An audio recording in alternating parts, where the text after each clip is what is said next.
Did you know the registered population of the Kitigan Zibi Anishinabeg is 3,128 members? 1,583 live on reserve, and 1,545 members live off reserve.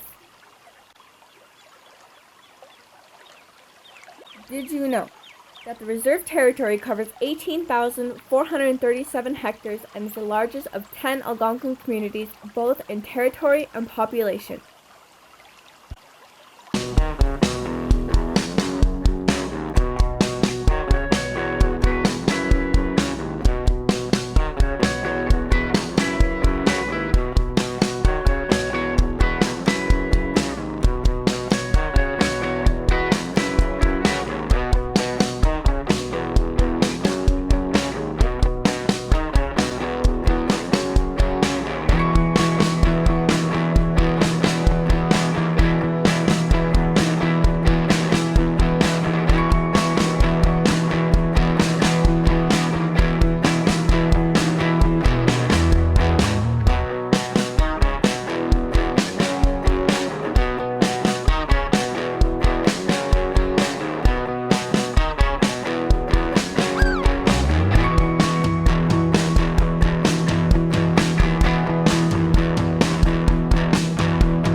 Try to be with each other.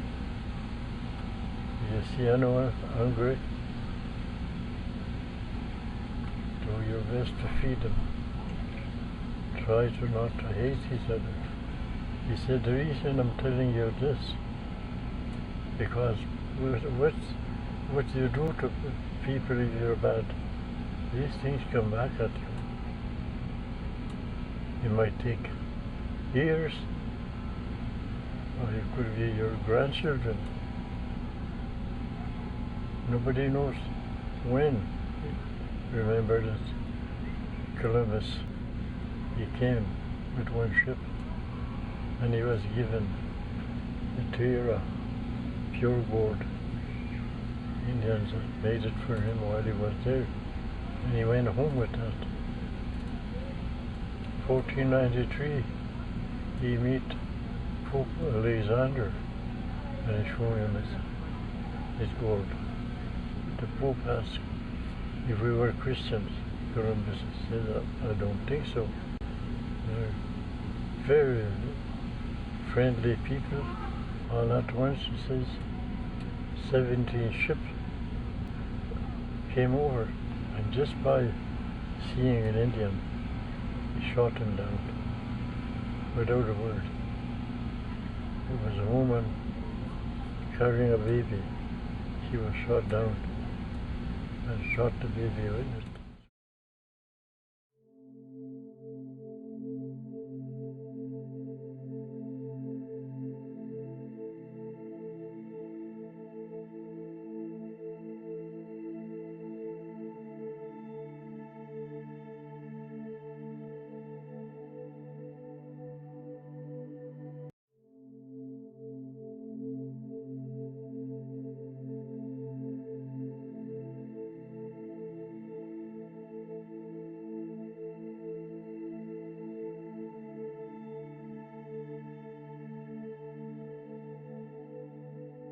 Did you know that the Kitigan is the original name for the Ottawa River?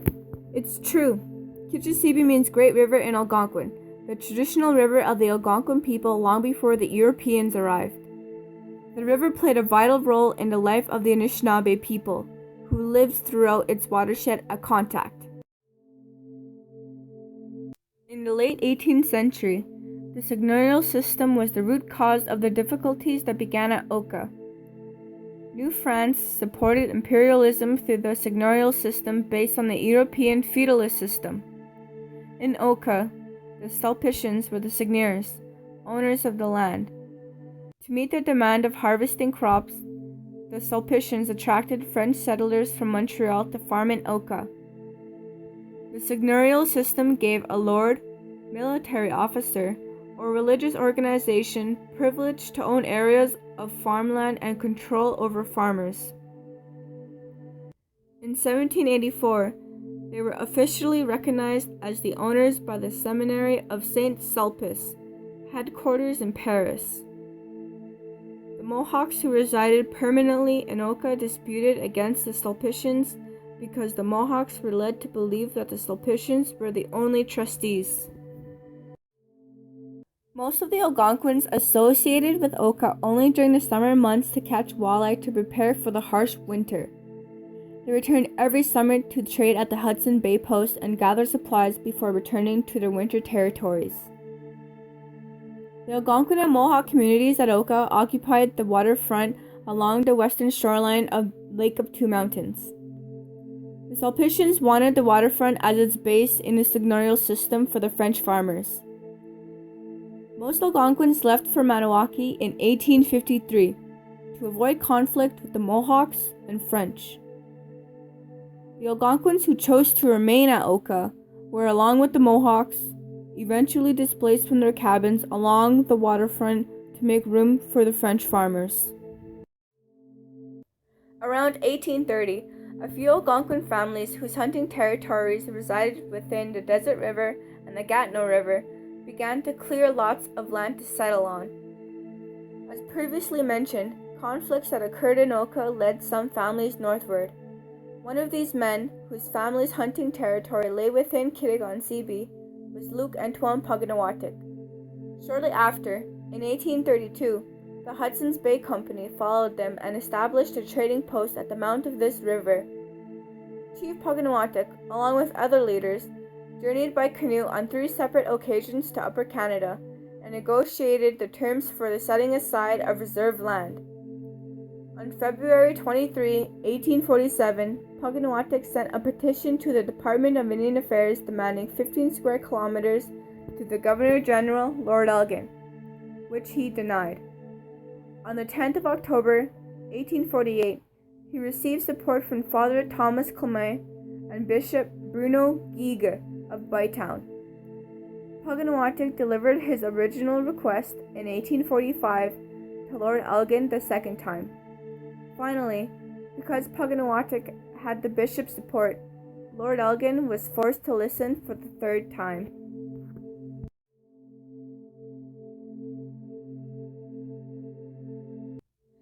In order to get the British Parliament to listen, Paganawatic said that the land is to be used for farming purposes.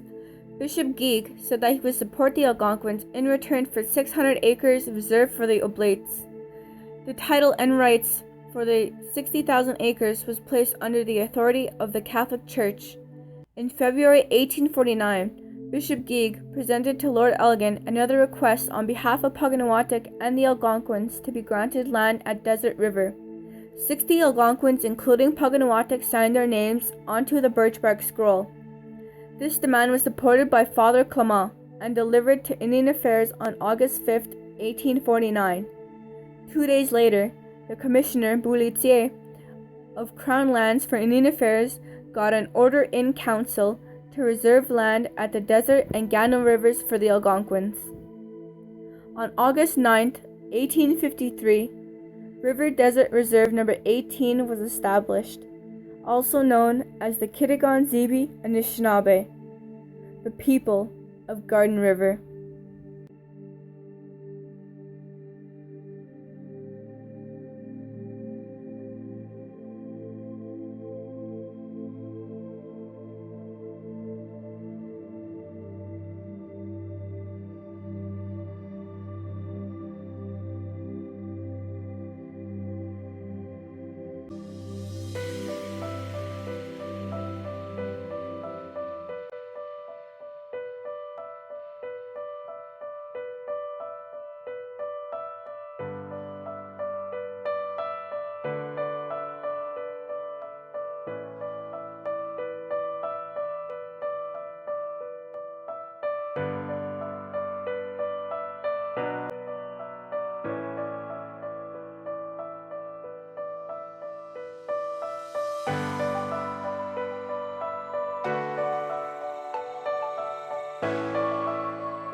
Did you know? In 1954, at the time of the Gatineau School and Conway School only went to grade 5. The only options available for Algonquin children wishing to continue their education were boarding schools in Ottawa and Caughnawaga, or residential schools at Kenora, Point Bleu, and Spanish.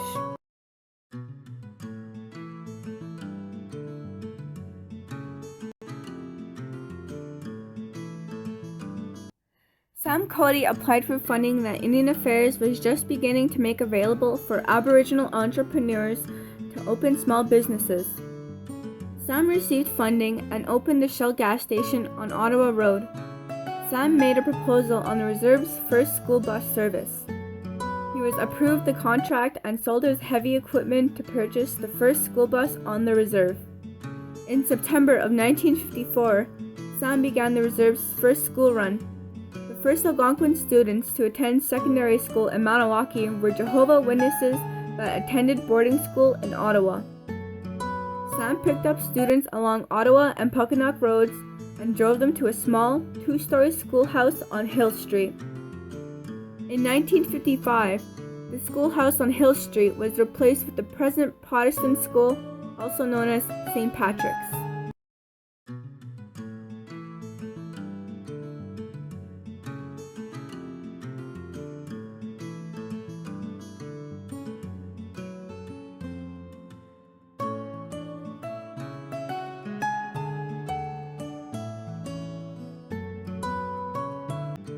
Institutionalized schooling first came to the reserve in the early 1800s in the form of a federally run one-room elementary day school.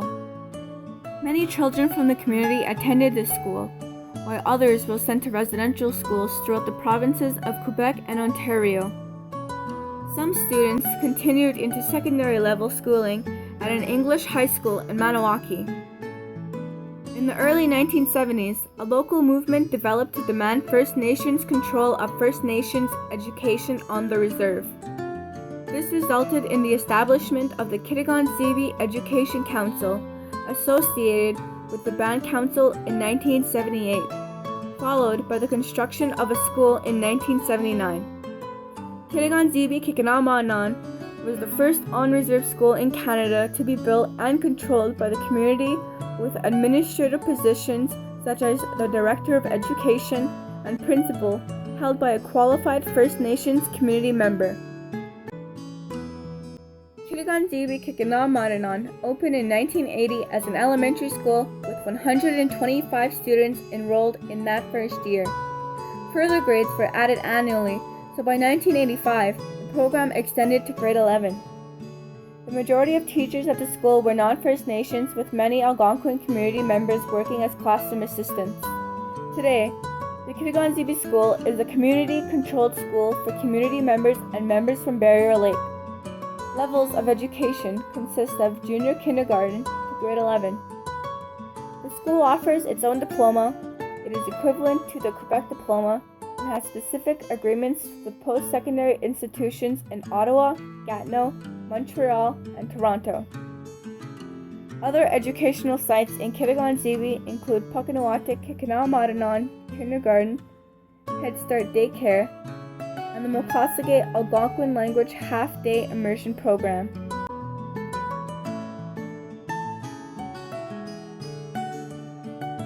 At a band meeting held on June 4, 1949, Chief John Chabot received unanimous approval from the community members in attendance to have a community hall built on Farfard Street. In the fall of 1949, construction work began for a community hall and was opened in September of 1950.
today.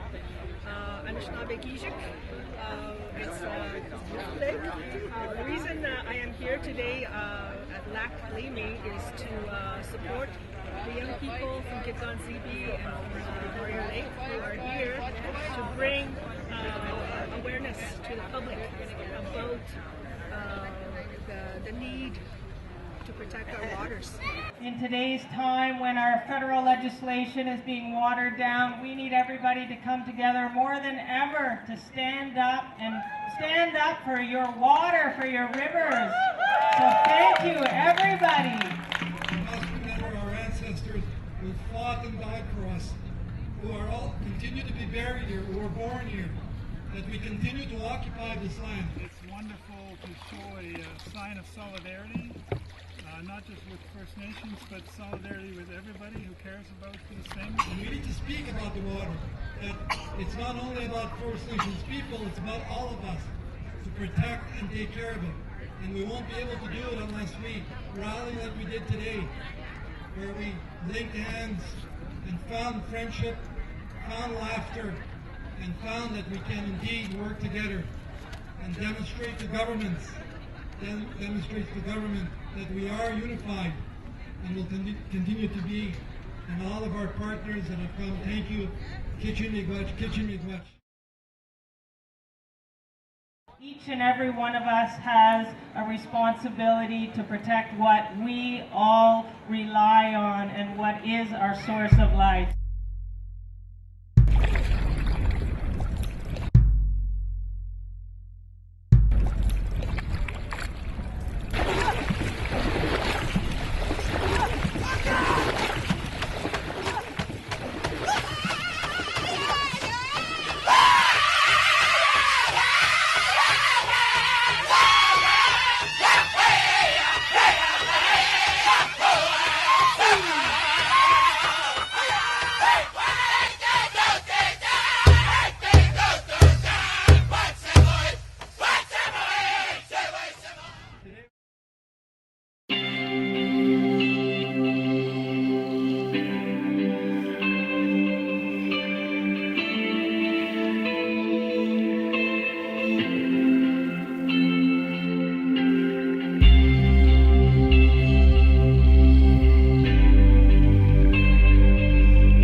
Jan Cody. I'm the gym teacher at the Kitigan Zibi school.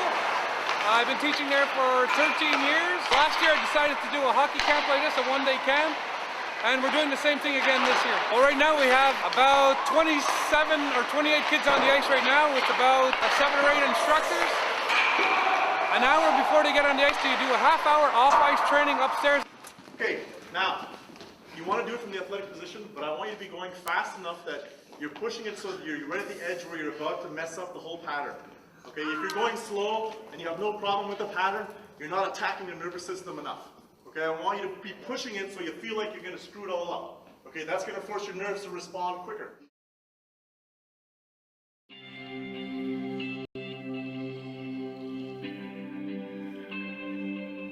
My name is Mike Daibo. For my part, I'm doing all of the agility work and the warm-up before the ice, different agility drills and anything that's related to preparing their body to being warmed up on the ice. We have 4 stations that are going on. All the kids are doing something different. Every few minutes I blow the whistle, they move to a new station and they practice new skills. My name's Yancy Tusky. Today we're running different drills for the kids in terms of passing drills, skating drills, just drills to have proper form of skating and stuff like that.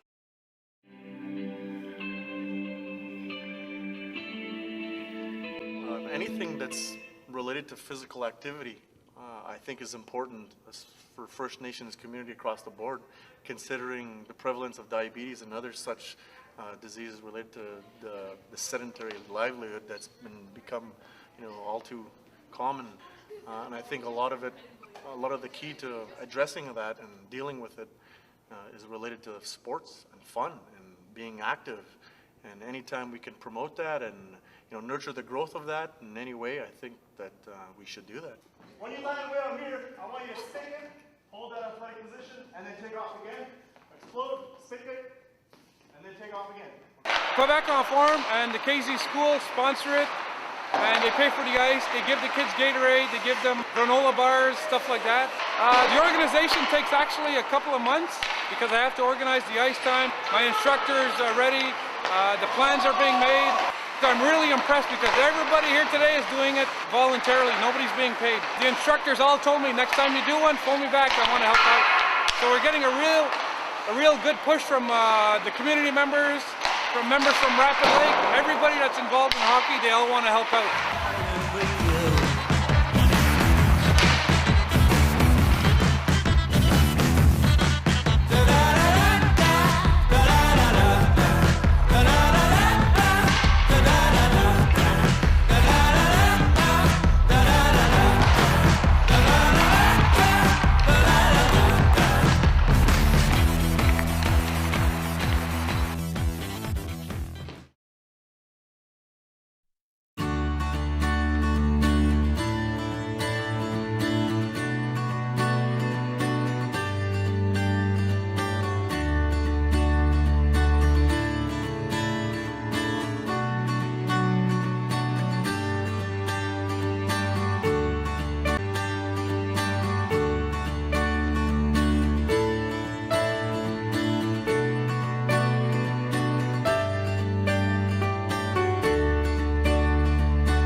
If I look as of last December 2008, we had close to about 509 units in the community, residential homes.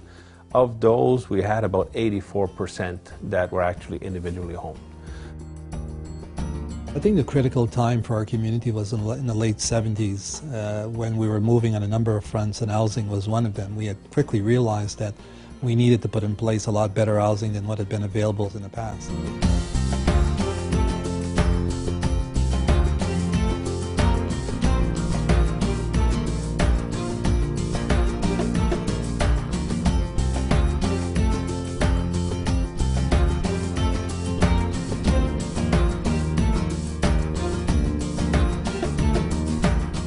I decided to build my home because I wanted to provide security for my family. This land that we decided to build on has been in our family for generations, and it was my way of showing my children that what we receive, we pass on to the next generation. When I pass on, I know that I've provided for them. That's what's important, because when you're gone, you want to make sure your family's taken care of. In the last 20 years, one of the main actions that the community has actually put in place is their own revolving loan program. At the present time, we offer a loan up to $25,000 for an individual building his own home for a maximum period of 10 years. As the years progressed and as certain government programs got into place, I think it encouraged people to say yes. I think home ownership, was important, and they also, I think, community members wanted to invest in what they would own. And again, that self-reliance, which Anishinaabe people have always had, was being replicated through the fact that they would own their own homes. Another program that we use from the Canada Mortgage and Housing Corporation is the Residential Rehabilitation Assistance Program. And when there's any major repairs that are required on the home, CMHC provides a forgivable loan for these individuals here over a 5-year period. And we really appreciate those programs in the community because it does help a lot of individuals. I chose to build my own house because right now I'm renting in my own house, and I don't like the way it is because it's not your house, you can't do what you want. So this way I'm building my own house, and I plan on moving in right away. I just had a newborn son. Well, not newborn, he's 15 months now, but it'd be nice to move into our house here because it's much bigger than the house I'm renting right now. And I can't wait. I mean, look at the view. It's a beautiful place to live. Can't wait to move in. Owning a home goes beyond of just owning the home for yourself. You're providing for your family, and you're providing for the future generations to come. I think the home ownership is beneficial to individual community members because it brings a certain level of pride in the sense that I now own something. It's really a full investment in themselves, way beyond the dollars and cents, because the dollars and cents are one thing, but human investment is at the heart of all of this.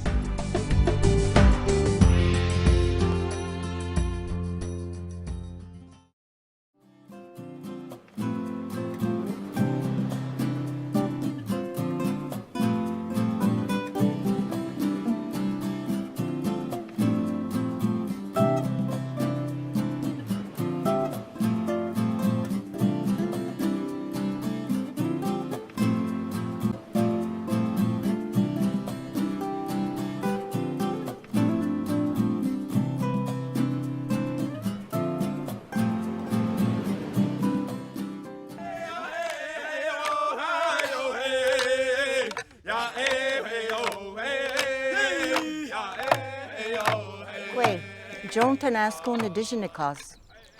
Kitigan Zibi, Uje Kinamad Nanning, the Kinamage, the Anishinabeg Kinamage. Anishinaabe people is who we are.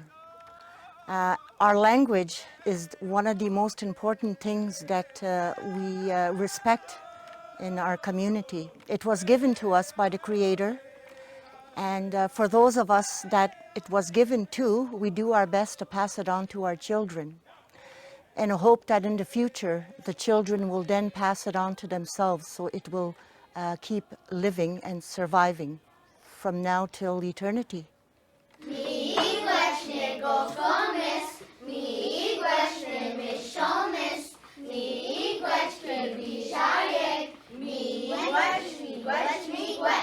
My name is Anita Tanasco and I am the Director of Education for Kitigan Zibi.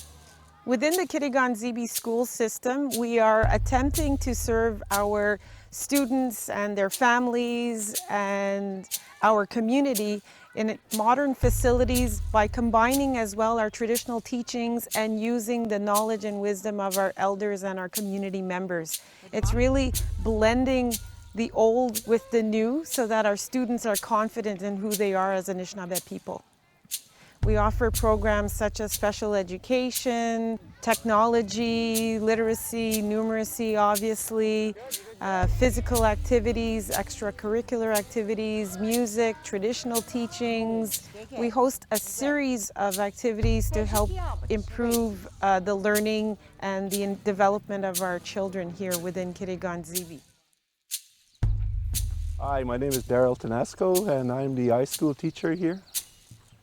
I teach math, numeracy, and it gives the students a basic understanding and a basic foundation, and it helps them to move on into their later years.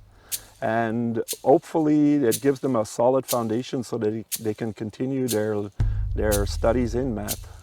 We also study literacy, and it gives the students a foundation in writing, reading, being able to identify different media texts and to think critically of what they are reading. It will serve them well in their future years. The values of the school are to promote education, to help students become all that they can be, and to help them overall to become better people and to participate in society.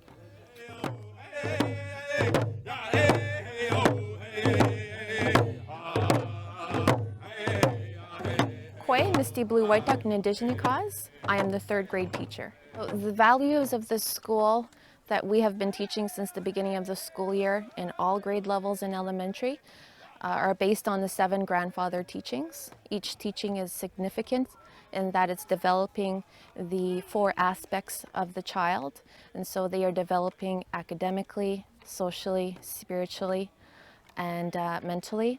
So it's focusing on all 4 elements, and it's developing a balanced child. So every year when it's Earth Day, I make it a point to discuss to the students the importance of keeping Mother Earth clean. We all have a role in keeping her clean for the future generations. So the activities that we do in the classroom involve creating posters that we can display all throughout the school, and so that we can encourage other students to also take the issue of Earth Day and recycling and composting seriously, because we do have to keep the earth clean. So we've been learning in our compost that we could be recycling our food. There's a lot of things that can go into the compost. This is helping Mother Earth. It's all the rotting, decaying citrus we got from the kitchen, and we just got to keep turning it over, and as it starts to break down and go back to soil, we can move it to the next one, and then the second phase of the composting.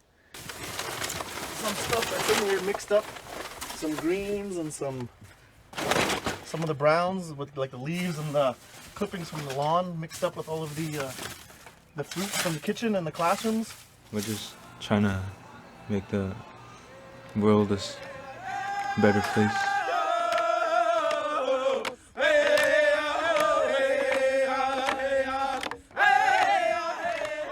My name is Jan Cote. I'm the phys ed teacher here at Kitigan Zibi School. Sports is very important here because that's what the kids come to school for. Certain days of the year when the gym is closed down, attendance seems to drop. But when the gym is open or when there's a sports activity goes on, all the kids are here. Here at Kitigan Zibi School, sports is a big draw for the kids to attend school.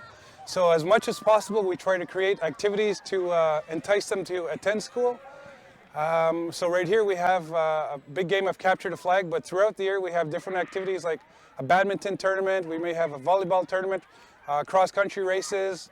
We have different activities, contests, tournaments all throughout the year. I love teaching at this school because we have the high school and the elementary under one roof. So as you can see behind me, they get to, some of the kids that don't know each other very well, they get to meet each other, they get to mingle, they get to see their younger brothers and sisters in a big sports field. It's just terrific for the kids' development in school. 1 point for Lenny's team. Where'd you go, Lenny? All right, guys, back over here. Back over here. 1, 2, 3, ABC, KZ School's the place to be.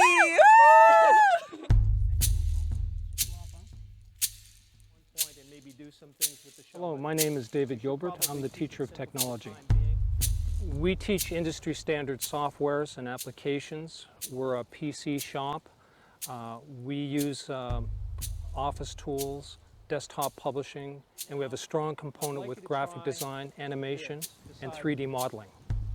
In technology, we make sure that everything we do relates to the core academic subjects. So we're not teaching technology for the sake of technology, but to enhance their academic experience. On the other hand, they will be in a much better position to make some intelligent decisions with respect to the role of technology in their post-secondary education. The feather means hope for our community and for our community school. The future of the Kitigan Zibi school, in my opinion, is very bright. We have many youth, many young people, and a lot of upcoming leaders who have come from our school system and who have many talents and a lot of capacity to take on leadership roles within our school system and or the community or elsewhere. Did you know Kitigan Zibi Kikinamadanon is one of the 2 First Nations schools in Quebec that issues its own recognized high school graduation diploma? The other is the Ganawage Survival School.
yum yum yum.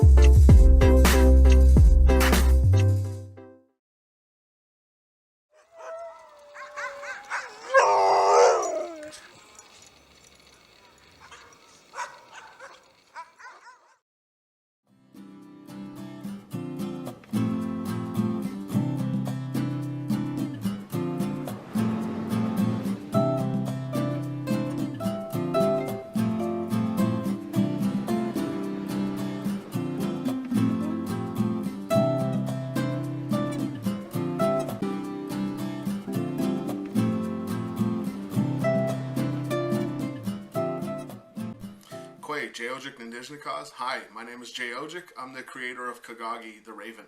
I'm from the Kitigan Zibi and Anishinabeg community in Quebec. I was born and raised on the reserve. And I'm here to talk to you a little bit about Kagagi. And if I'm going to talk about Kagagi, I think I have to start at the beginning. And not by that, I don't mean the beginning of the character, because this didn't start on a comic book page. This didn't start in a script. This started with me as a very small child. Growing up on the reserve, we only caught one television channel in English. We didn't have a lot to do. And the theater in the town near my reserve only showed movies in French. So occasionally they would show films on at the community hall, which was basically a big bingo hall. And they'd take a projector and kind of project a movie onto the rear wall of this facility. My father took me there to see Superman when I was a very small child. I don't remember how old I was, and I'm not going to talk about how old I am. But we went to see this, and I think that was where the fire was stoked, where it was lit, with the idea of superheroes and comic books really capturing my imagination. And I know I'm not the only one amongst our youth who that happened to, and still happens to this day. Kagagi as a graphic novel has done very well. We've sold out of a lot of comic shops. We actually just sold out yesterday at Amazon.com. And it's gotten to a lot of our youth. But one of the things that I think where we can do more and we can reach more would be through television as opposed to comics. And if you look around, if you look at the landscape of Hollywood right now, what you'll see is, you've got the Avengers opening this summer, you've got Spider-Man, the next Batman film is shooting, and our kids are going to see these.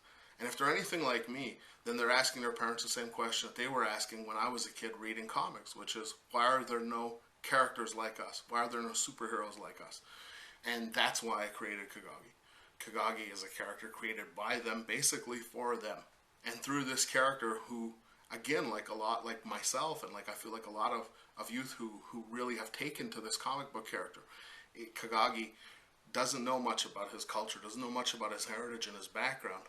And through his adventures, his superhero metaphor, he has to learn that if he's going to triumph over the challenges he's faced with.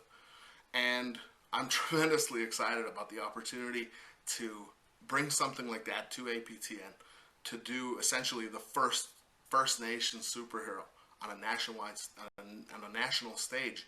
And I hope I'm not the only one who's excited. I know a lot of our youth will be excited. And I hope some people at APTN are excited as well. So thanks for giving me a chance to speak about it.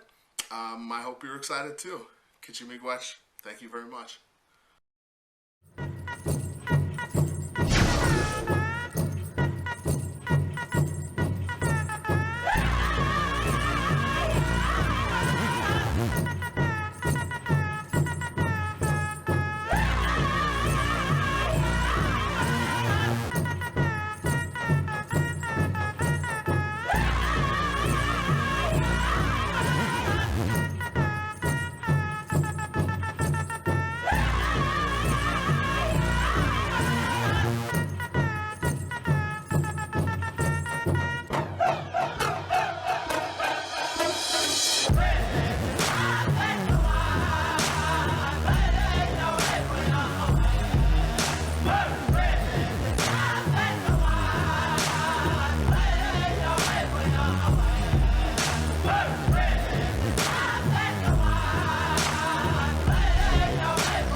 Wait, my name is Heather. I'm 31 years old. I am an esthetician and a business owner for 3 years. My business is called Renew Beauty, and we are located within the Kitigan Zibi First Nations Reserve near Maniwaki, Quebec. I offer aesthetics and spa treatments such as manicures, pedicures, facials and skincare, waxing, makeup artistry, and massage. As part of the community, I felt that my business had to give back a little, so I provide students that are going into the beauty industry their field placement training and part-time employment. I also carry and sell women's handmade earrings at no profit to my own. My goals this year are to introduce medical aesthetics as part of my service menu, and I have just recently received my IPL in laser technology certification, which is one of the many medical aesthetic treatments that can now be available at Renew Beauty.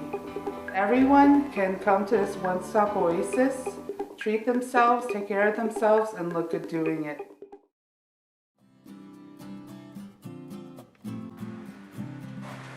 Quay, my name is Mary Cecile Nodway, chef and owner of Wawate Catering, Algonquin from Barrier Lake, Quebec, daughter of residential school survivors, and a mother of 2 beautiful children.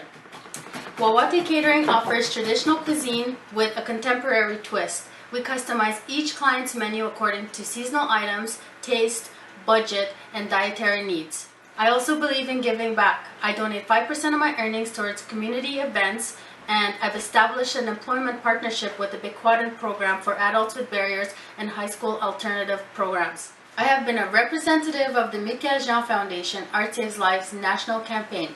I was awarded Ottawa's Entrepreneur 2013 Rising Star Award, guest speaker at Aboriginal Entrepreneur conferences, featured in various magazines, and now a cookbook. I believe in hard work and loving what you do, and being passionate about it is what makes you a successful business owner. Thank you much for your time.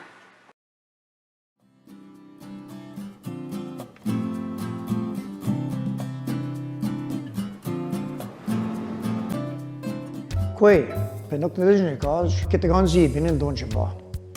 Ni wachi me gono gom jibi jan, on je jan metag zan, e jibi mod zan, menaj en nukian, mamoye.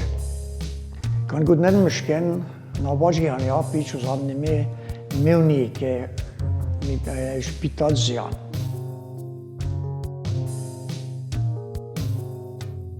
Wash kni yan van benuego, Kitigan Zibi gid magadovan. Kan ibnam udam tawen de guznoban, no aljonja, no des ebnega ko. Ishmirgego no des wapen, o pichuja to na wapen, ma wich G-man, Agaman, kina wich gego en wenda wapen, o pichuja to na benen. Wash kini gipi wamige, jo jito no G-man, Agamag, se kebeneg, kina wich gego nan kibeneg.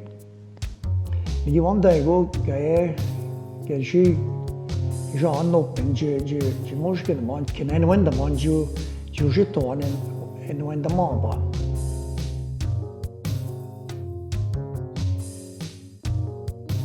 Non gam dash gasto je vam da go ko da gag ga je vam da go an. Ju jeton ken ga go ni ob jeton ga ban benu ego. Ona jata vam nibn an de bidjike. Mamma ni wish ni snabebag.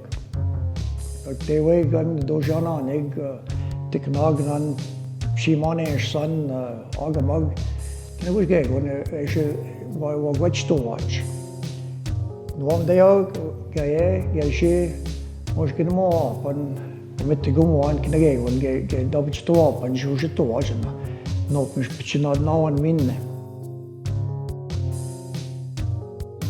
Lagi chijimene dam John Metogzon genawe winmonagog ej modzian menoj en nukian shagoj nogom kan ke der pichisi menon je kunma menoj ayo pich kada al Metogz men mamwe migwech.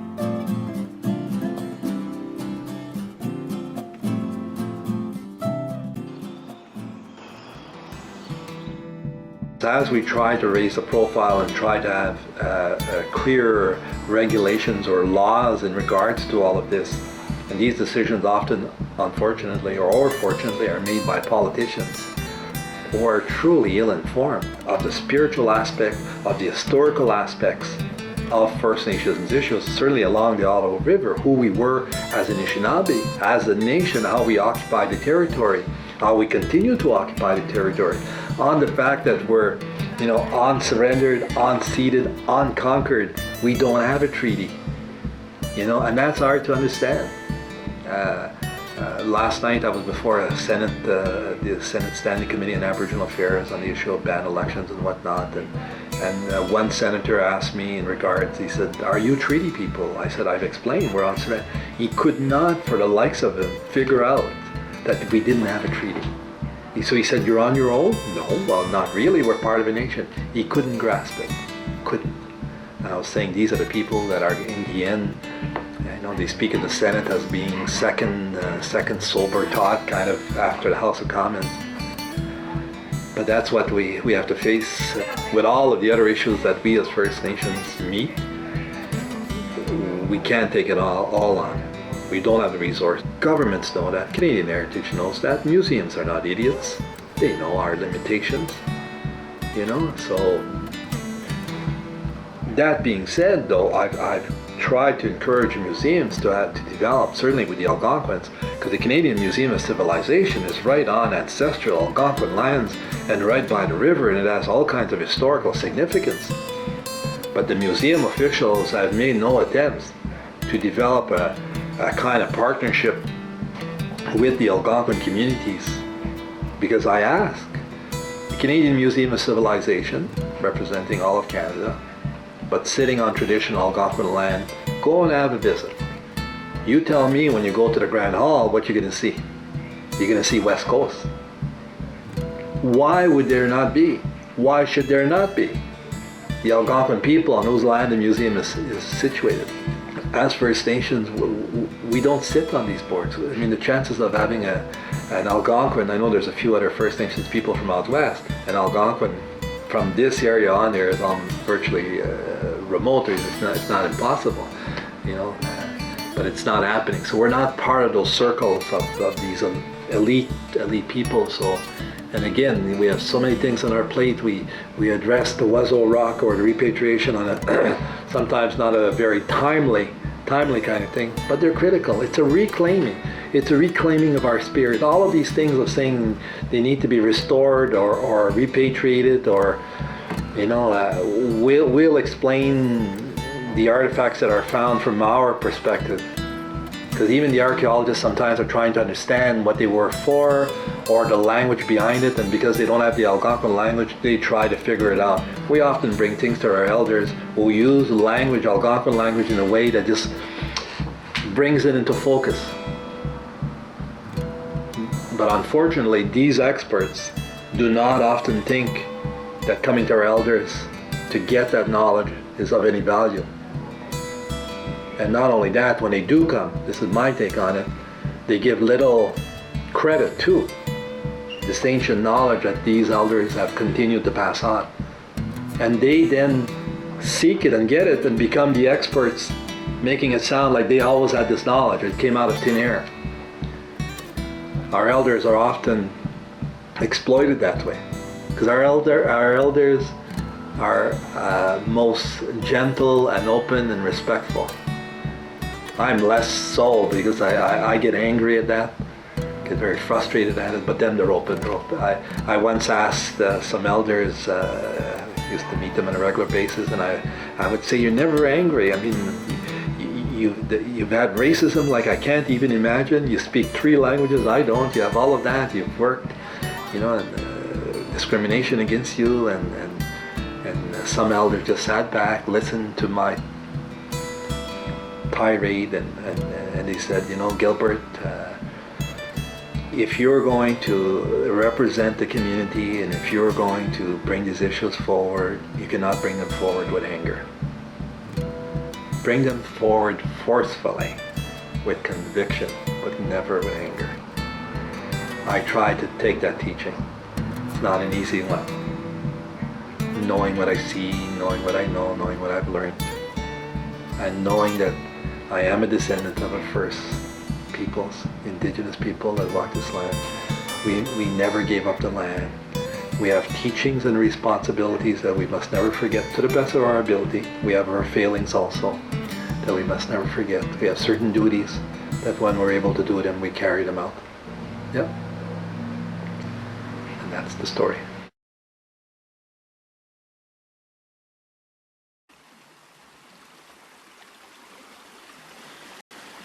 Nibe kisage go kimi kwechawen go kishawen go Nibe kisage go kimi kwechawen go kishawen go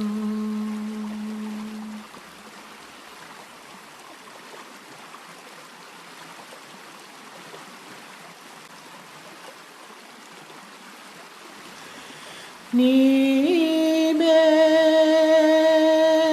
kisage go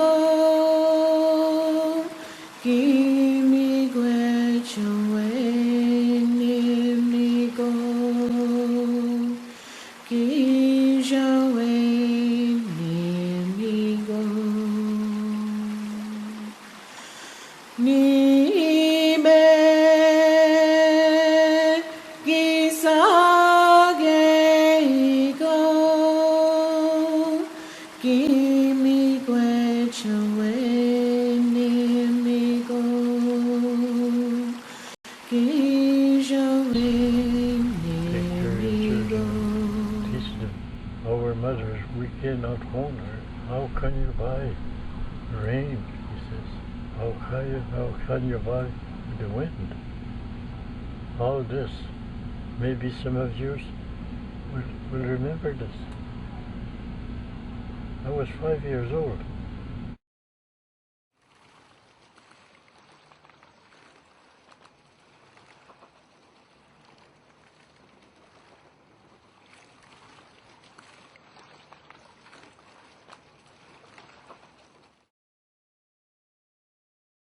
Miigwech riada kijimanado kakanakego kagi jendang. Miigwech kijimanado onje aki. Miigwech onje kakanakego netalging. Mijashking wiagajig kayamitagog. Kakanamashki ki kayamijim.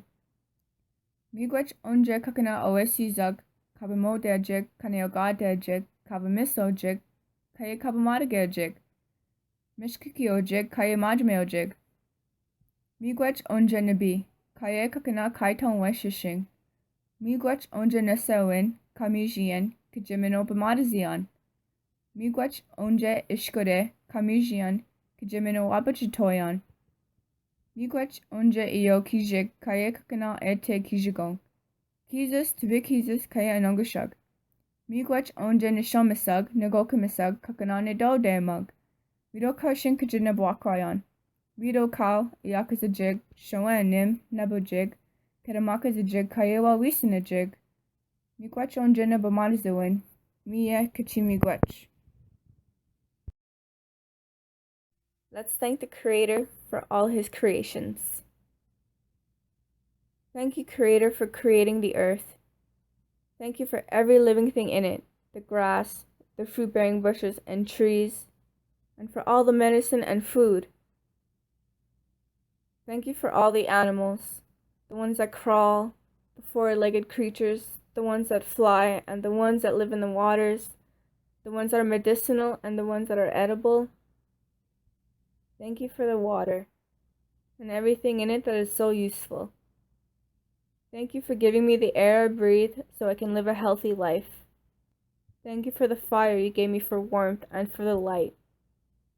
Thank you for the sky and everything that's in it, the sun, the moon, and the stars. Thank you for my grandfathers and grandmothers and all my family. Help me live my life in serenity. Help the sick, bless the dead, the poor, and the ones that suffer from hunger. Thank you for my life. I thank you.